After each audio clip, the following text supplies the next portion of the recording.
Hi, welcome back to Talking About Success. I'm your host, Jack Canfield. My next guest is Wayne Wakefield, who's written an incredibly cool book. It's called 40 Unbreakable Laws of Money. And I love this idea. Everyone wants to make more money, keep more money, have more money, and have the things that money buys and so forth. And you have written an incredible book. And it also says at the bottom, laws for business, success, and life. So, first of all, just say a little bit about what this book's about, and then I want to ask you about how you came to write it, and then we'll talk about it some more. Well, being in financial services at that time when I wrote the book is for over 30 years, I found out there were laws, actual fiscal laws, financial laws, that if you broke them or you didn't follow them, you would fail when it come to business. You'd fail when it come to getting older, and you'd retire, and then you'd find out you can't retire because you're still working. And I handle a lot of problem children out there from that have IRS issues, have creditor issues, and so through structure, because I believe structure is everything, through mainly corporations, that you can protect people and give them the lowest taxable liability possible, legally, of course. So, but I got tired of people taking a bloodbath out there in when it come to business or finance, because none of us were taught anything when we got out of high school or college about the one thing we try to spend the rest of our entire life trying to master, and that's a thing called money. So no one's taught this, and I believe it's a legacy. It's a tragedy. It's a tragedy of a legacy of ignorance, financial ignorance, that's passed down from generation to generation. And so I wrote the book because I wanted people to know that there's actual financial laws that are in place, and there's secrets to the free enterprise system they don't know. It's not new. It's just new to them. Yeah, we have a financially illiterate culture. Yes, we do. We're not teaching in the schools. I mean, No. you can graduate from college and never have learned this stuff, and it's insane. When it is such a lifeblood of Well, I've had graduates with business degrees come out, and I ask them, I said, well, what I've taught you and what you learned in high school, in college, how much of that, what I taught you was in there? And they said, not a dang thing. They didn't use that word, but, and they were not happy. And because they'd spent all this money and they'd learned that what was out in the real world, how it worked in the real world, is not really how it is. Exactly. And it's quite an awakening for them. Yeah, well, I'm glad you wrote the book because there's a lot in here. You have 40 laws. Unbreakable. Unbreakable. Yeah. Just like gravity. Can't change them. Exactly. So share some of the core laws with us. Well, law one is the poor can't help the poor. Now everybody thinks I'm talking about a homeless person or somebody like that, and I'm not talking about that. What if you're poor in character? What if you're poor in understanding, poor in knowledge, poor, even if you have the knowledge, what if you're poor in applying that knowledge? That's why on the back of the book it says wealth has very little to do with money. It is about applied knowledge and your mindset. So you have to change your mindset around and do what the top 1% to 3% know. And again, it's not new, it's just new to you. So, people, they go out with financial ignorance, like you said, but then they do the same thing over and over, and then they find themselves 65, 75 years old, and they have to work. And there's a difference. I've had people ask me, well, Wayne, when are you going to retire? And I said, from what? I said, retirement's doing what you want to do, not what you have to do. And you're doing what you want to do now. Absolutely. As I am. Because my wife's always saying, come on, you're about to be 75. Why aren't you retiring? I'm going, and do what? And from what? What are you going to do? Watch TV? Exactly. This is a sidebar, but when Mark Victor Hansen, my co-author on Chicken Soup, asked the Dalai Lama what's the best thing he could do for the poor, he said, don't be one of them. I like that. I had not heard that before. I agree too. So share another law with us. Well, Law 2 is probably one of the most catastrophic laws that I've had to deal with, and the title of it is if you can't change your friends, change your friends. And so, generally, I have lost more money and brought more grief upon myself because I've hooked my wagon to the wrong people. Mm-hmm. And if you do, those bad people can take you down. And they can cost you literally thousands, hundreds of thousands, or millions of dollars. Mm-hmm. So that particular chapter means a lot to me because I've been there, done that. I've seen the scams. I know the scams. Been scammed, had the pleasure. And so, try not to be scammed. And I get clients that call and they'll say, "Oh, I've got this great thing," and they go through it, and I say, "It's a scam," and they go, "No, it's not." And I said, "Call the FBI, and I'll give you the number, and ask them." And it's simply because they are not taught again about money. They're not taught how to have structure so that their money is away from them, so they can't be sued personally, and then they lose everything they have. And my biggest, where I want to get people is to be wealthy, poor people. Own nothing but control everything. I get that. So talk about the importance of having a corporation, being incorporated rather than not being incorporated. Well, one of my companies, Nevada Business Corporations, it files Nevada corporations because Nevada's the #1 place to file in the entire country. It's a tax-free jurisdiction, and it has no disclosure who owns it. And it's been doing it for 150 years. This is not new. That's how Disney went and bought all the swampland in Florida. They did it through Nevada corporations, trusts, and things like that. And so nobody knew they were buying swampland. So if someone was buying swampland, nobody thought anything about it. So they got it on pennies on the dollar. So anonymity is a very powerful reason to have a corporation. The other reason is, especially with the new tax laws that were passed last year, you and I can be as high as 37% personally.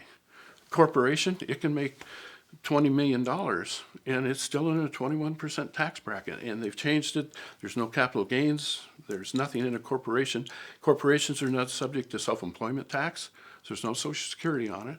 So if you structure it properly and keep your income down, then you're taxed only on this amount, but yet you have your companies out here that has all the different functions and different assets in it, so you keep them away from you, and you get the benefit of the money without taking the money. The minute you take it and put it in your pocket, that's when you get killed on taxes.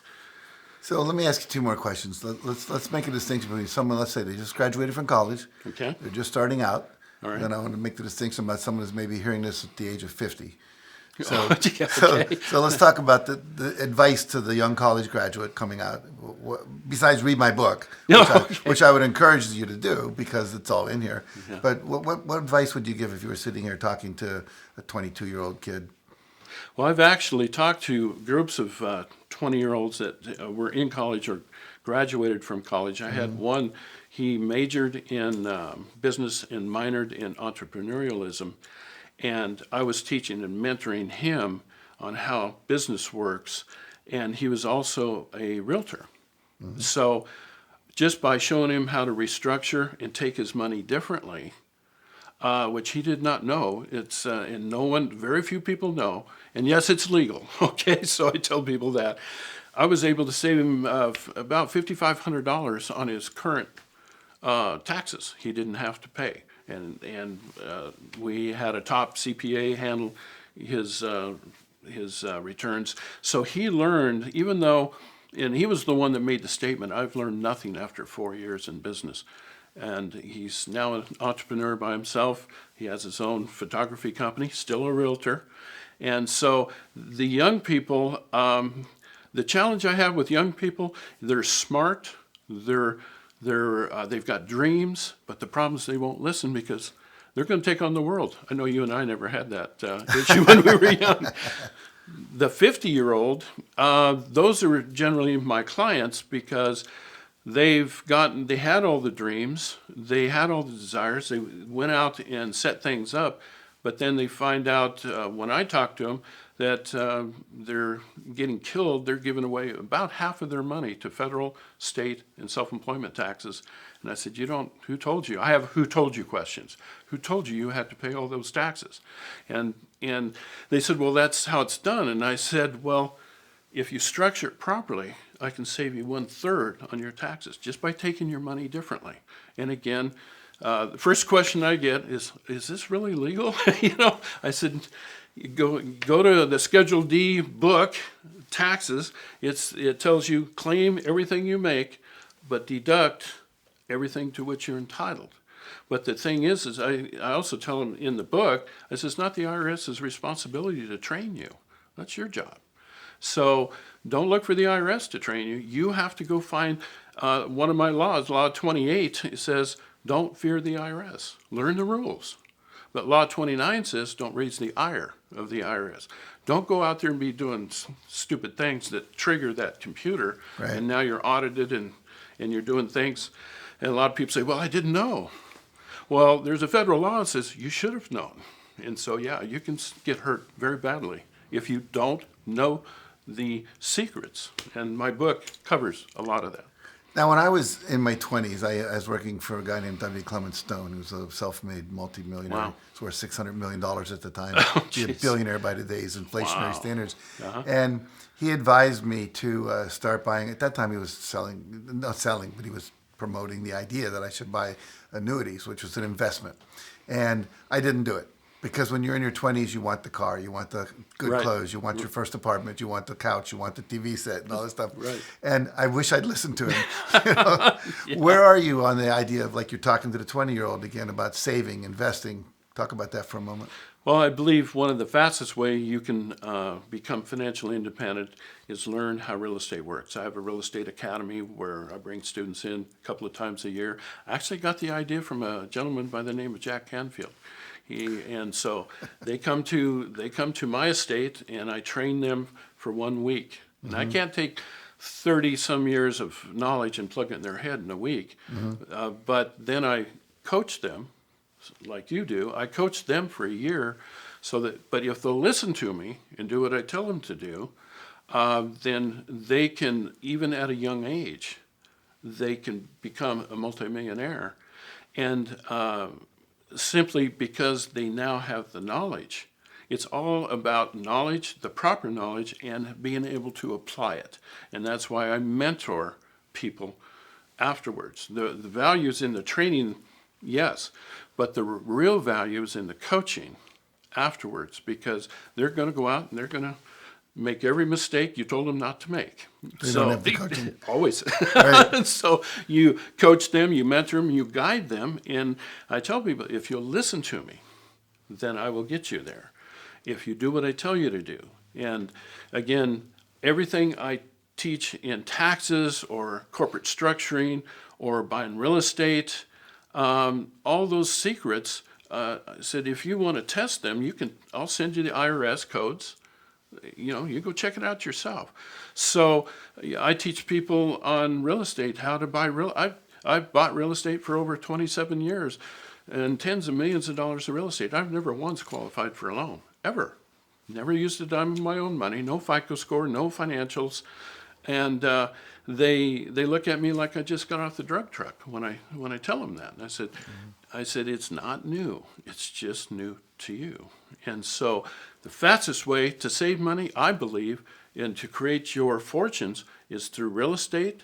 You can do it through stocks, bonds, and all that. But then now to me, that's professional gambling. So It is gambling. It's no question. So It's no that's question. my opinion anyway. Well, I'll just go back to my mentor, who was W. Clement Stone. He made his fortune in real estate as well. And he had a huge insurance empire, Oh, he did. but he was constantly buying real estate. And the other two things he said was OPE and OPM. Absolutely. Learn from other people's experience. Yes. And use other people's money, which you Always. just talked about. Always. Always. All right, so I had some good mentorship. This is Yes, good. you did. All right, so here, this book is like, how many years of experience are in this book? Over 30. Over 30 years Over of 30 experience. years. So other people's experience, and learn how to use other people's money, how to get involved in real estate, all these wonderful things. You talk about cars, what to do in that world and so forth. You gave me this book a little while ago, and I read a lot of it, and everything in there is just so valuable. It's taught so simply. But you have beyond the book. You talked about your real estate academy. Correct. You consult with people. You're a keynote speaker. You run workshops and so forth. Yes. You mentor and coach. If people want to get a hold of you, learn more, where do they go?